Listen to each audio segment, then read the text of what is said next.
Stanetu Kavčiču ni bilo usvojeno doživeti svoje rehabilitacije, saj je umrl skoraj na isti dan leta 1987, ko je v ljubljanskem Teleksu išel njegov članek in se je po 15 letih osame njegov bivši šef kabineta Rudolf je v dnevniku napisal, da so ga iz državne varnosti nekoč opozorili, naj mu več ne piše razglednic svojih potovanj, če noče škoditi svoji karieri, da se je po tolikih 15 letih vrnil v javnost.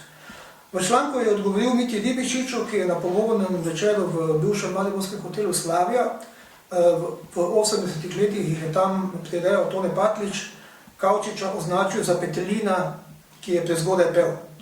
In s tem posredno priznal, da verjetno najbolj karizmatičnega slovenskega socialističnega politika ni spodneslo tisto, kar je počel, temveč tisto, kar bi lahko iz njegove politike nastalo. Močan lobij vplivnih gospodarstvenikov in političnih pragmatikov, ki bi se somišljeniki iz drugih republik izsilili postopen razpad partijskega monopola in Jugoslavijo usmerili proti konfederaciji. Veliko je bilo razlogov, da Kavčič pade, zelo malo, da ostane. Mimo grede o Kavčiču, malo je znano, da je